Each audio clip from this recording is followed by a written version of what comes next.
Assalamualaikum warahmatullahi wabarakatuh. Alhamdulillahirabbil alamin wa bihi nasta'in ala umuri din wa ala alihi wa sahbihi ajma'in amma ba'du. Baiklah, di sini saya akan memenuhi salah satu tugas UTS pada MK telah materi pelajaran bahasa Arab UTS. Langsung saja masuk ke materi, yaitu kedudukan bahasa Arab. Kedudukan bahasa Arab, pelajaran bahasa Arab yang diajarkan di madrasah atau sekolah Indonesia berfungsi sebagai bahasa agama dan pengetahuan. Di samping sebagai alat komunikasi, sebagai mata pelajaran wajib yang dipelajari 4 kemahiran berbahasa dalam bahasa Arab dan mampu mengaplikasikannya kemahiran tersebut. Seperti pelajaran bahasa Arab di madrasah ibtidaiyah, madrasah sanawiyah, madrasah aliyah dan pondok pesantren. Sebagai mata pelajaran muatan lokal dan tidak dituntut untuk menguasai 4 kemahiran berbahasa secara utuh. Karena dipelajari hanya sebatas untuk pengetahuan, bukan untuk kecakapan bahasa berbahasa dalam berbahasa. Seperti pembelajaran bahasa Arab di lembaga pendidikan umum SD, SMP, dan SMA. Kemudian ada yang dinamakan dengan tujuan. Tujuan pelajaran bahasa Arab di madrasah sanawiyah ini mengembangkan kemampuan berkomunikasi dalam bahasa Arab, baik lisan maupun tulisan, yang mencakup 4 kecakapan berbahasa, yakni menyimak atau istima', berbicara atau kalam, membaca atau qiraah, dan menulis atau kitabah. Menumbuhkan kesadaran tentang pentingnya bahasa Arab sebagai salah satu bahasa asing untuk menjadi alat utama belajar, khususnya dalam mengkaji sumber-sumber ajaran Islam. Mengembangkan pemahaman tentang saling berketerkaitan antara bahasa dan budaya, serta memperluas cakrawala budaya.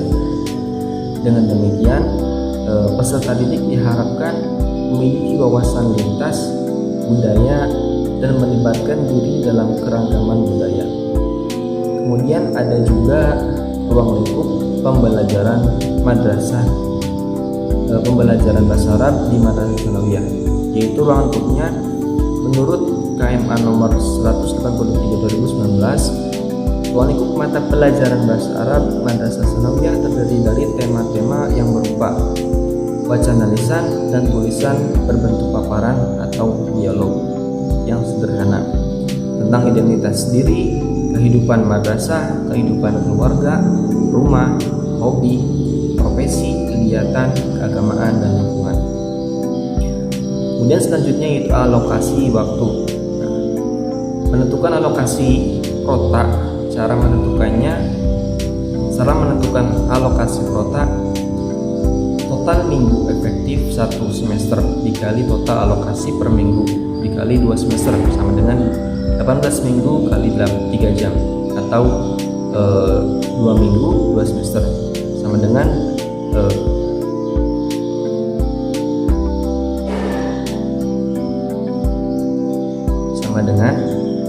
18 minggu kali 3 jam, atau minggu kali 2 semester sama dengan 54 jam sama dengan 1 semester.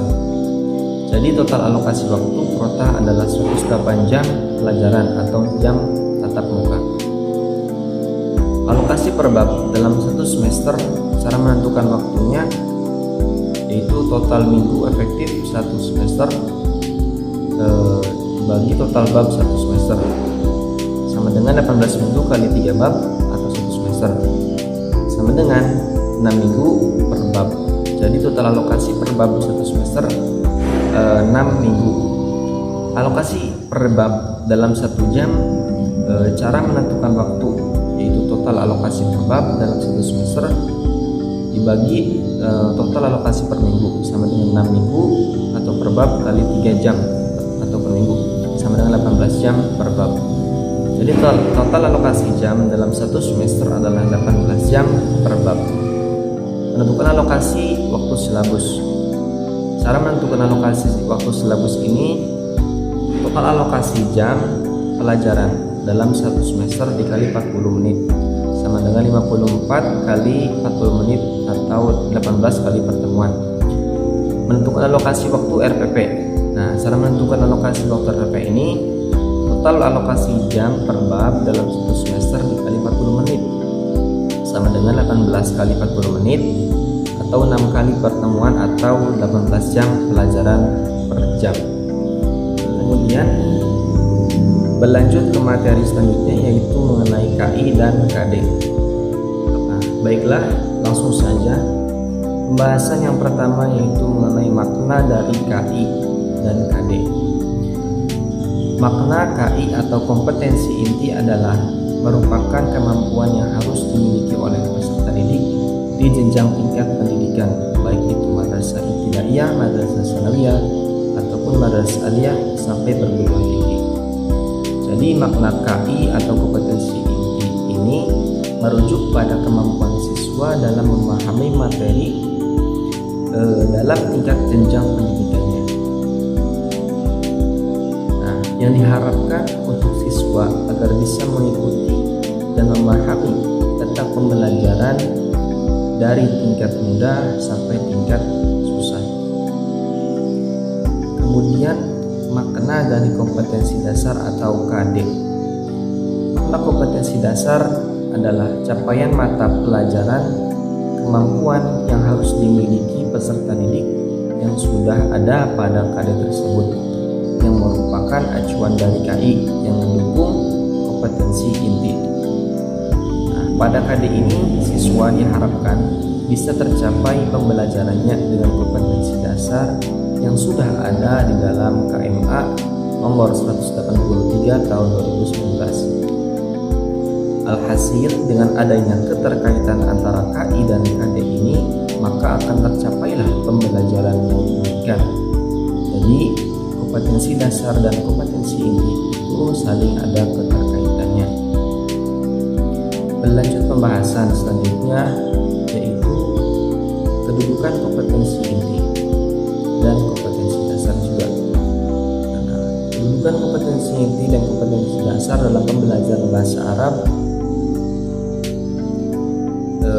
yaitu merupakan sebagai syarat bagi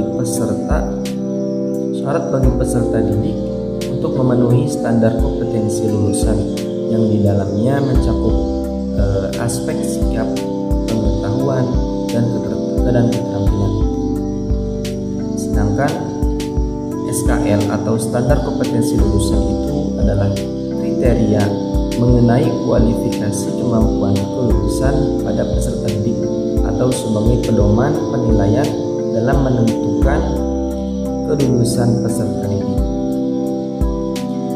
Nah, jadi pada prinsipnya kedudukan KI dan KD ini supaya peserta didik lulus dalam pembelajaran sehingga mempunyai nilai yang di atas rata-rata dan berkualitas baik dan bagus. Kemudian berlanjut pembahasan selanjutnya yaitu aspek materi pelajaran bahasa Arab Madrasah Tsanawiyah dalam KMA nomor 183 tahun 2019. Nah, dalam buku KMA nomor 183 terdapat beberapa aspek yang terbagi menjadi 4 aspek, yaitu KD1 atau sikap, KD2 atau sosial, KD3 atau pengetahuan, KD4 atau keterampilan. Dari keempat aspek ini, aspek di atas yang digunakan hanya pada KD2 dan KD3. Kenapa aspek KD1 dan KD2 tidak digunakan? Karena pada KD1 dan 2 tidak perlu diajarkan, melainkan dikembangkan. Dengan dikembangkan, secara tidak langsung akan mengikuti dengan sendirinya. Baik, langsung ke materi selanjutnya yaitu aspek materi pada KD3 dan KD4 pembelajaran bahasa Arab kelas 7 semester genap KMA nomor 183 2019. Di sini tema yang diambil yaitu Binyawitul Usrah Pada KD 3.11 yaitu memahami struktur teks dan unsur kebahasaan atau bunyi, kata, dan makna dari tema min yaumiyatil usroh dengan memperhatikan susunan gramatikal, tasrif al-fi'lul mudhari lil mufrad. Kemudian KD 3.12 gagasan dari teks naratif sederhana dengan memperhatikan bentuk, makna, fungsi, dan tema min yaumiyatil usroh dengan memperhatikan bentuk, makna, dan fungsi dari susunan gramatikal, tasrif al-fi'lul mudhari lil mufrad. Kemudian KD 4.11 yaitu menunjukkan tindak tutur memberi dan meminta informasi tentang kegiatan sehari-hari keluarga dengan memperhatikan bentuk, makna, dan fungsi dari susunan gramatikal, susunan kalimat, tasrif al-fi'lul mudhari lil mufrad. Kemudian KD 4.12 yaitu menyediakan hasil analisis gagasan dari teks naratif sederhana yang berkaitan dengan tema min yaumiyatil usroh dengan memperhatikan bentuk, makna, dan fungsi dari susunan gramatikal, tasrif al-fi'lul mudhari lil mufrad. Baik, kemudian berlanjut mengenai indikator pencapaian kompetensi. Yang pertama, pengertian dari indikator pencapaian kompetensi atau disingkat IPK. Indikator pencapaian kompetensi atau IPK artinya penunjuk atau tanda-tanda yang tampak. Pencapaian artinya telah dikuasai, kompetensi artinya kemampuan melakukan sesuatu. Jadi indikator pencapaian kompetensi atau IPK itu adalah tanda-tanda yang seharusnya tampak pada seseorang yang telah menguasai sesuatu kemampuan, melakukan sesuatu. Selanjutnya, fungsi indikator pencapaian kompetensi atau IPK. Pertama, sebagai tolak ukur keberhasilan kemampuan penguasaan kompetensi dasar. Yang kedua, sebagai penanda dikuasainya sebuah kompetensi dasar. Yang ketiga, sebagai acuan penentuan tujuan pembelajaran. Yang keempat, sebagai acuan penentuan materi pembelajaran. Yang kelima, sebagai acuan penyusunan instrumen penilaian pembelajaran atau dalam pembuatan soal-soal evaluasi. Yang keenam, sebagai pemberi arah pelaksanaan pembelajaran. Selanjutnya, pengembangan indikator pencapaian kompetensi dengan tema yang saya ambil yaitu min yaumiyatil usroh. Pada KD 3.11 yaitu memahami struktur teks dan unsur kebahasaan bunyi, kata, dan makna dari tema min yaumiyatil usroh dengan memperhatikan susunan gramatikal, tasrif al-fi'lul mudhari lil mufrad. Tingkat kompetensi KD yaitu mengambil C2 dengan IPK 3.11.1 melafalkan kosakata al-mufradat tentang min yaumiyatil usroh. IPK 3.11.2 menghafal kosakata atau al-mufradat tentang min yaumiyatil usroh. Kemudian tingkat kompetensi indikatornya yaitu C1. Kemudian pada KD 3.12 gagasan dari teks naratif sederhana dengan memperhatikan bentuk, makna, fungsi dari tema min yaumiyatil usroh dengan memperhatikan bentuk, makna, dan fungsi dari susunan gramatikal, tasrif al-fi'lul mudhari lil mufrad. Dengan tingkat kompetensi KD yaitu C4 dengan IPK 3.12.1 menganalisis an-nusus atau tentang teks tentang min yaumiyatil usroh. IPK 3.12.2 menerjemahkan An-Nusus, teks tentang min yaumiddin usrah. IPK 3.12.3 menganalisis al-hiwar atau percakapan tentang min yaumiddin usrah. IPK pada 3.12.4 menerjemahkan al-hiwar atau percakapan tentang min yaumiddin usrah dengan tingkat kompetensi indikator C2. Berlanjut pada KD 3.12, gagasan dari teks naratif sederhana dengan memperhatikan bentuk, makna, fungsi dari tema min yaumiddin usrah, dengan memperhatikan bentuk, makna, dan fungsi dari susunan kalimat tasrif fi'il mudhari lil mufrad dengan tingkat kompetensi KD C4 dengan IPK 3.12.4 menganalisis atau at-taraqib kaidah bahasa Arab. IPK 3.12.5 menyusun kalimat bahasa Arab sesuai dengan at-taraqib atau kaidah bahasa Arab dengan tingkat kompetensi indikator C2. Kemudian berlanjut ke KD 4.11, menunjukkan tindak tutur memberi dan meminta informasi tentang kegiatan sehari-hari keluarga dengan memperhatikan bentuk, makna, dan fungsi dari susunan gramatikal tasrif al-fi'lul mudhari al-mufrad dengan tingkat kompetensi dasar C2.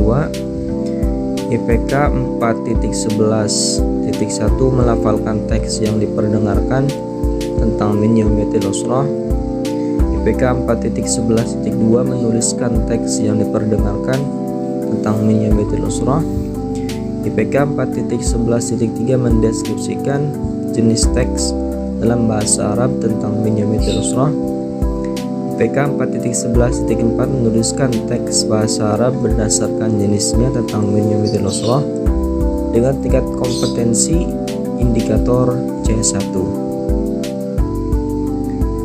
Kemudian berlanjut ke KD 4.12, itu menyediakan hasil analisis gagasan dari teks naratif sederhana yang berkaitan dengan tema min yaumiddin usrah dengan memperhatikan bentuk, makna, dan fungsi dari susunan gramatikal tasrif al-fi'il mudhari lil mufrad dengan tingkat kompetensi dasar C3.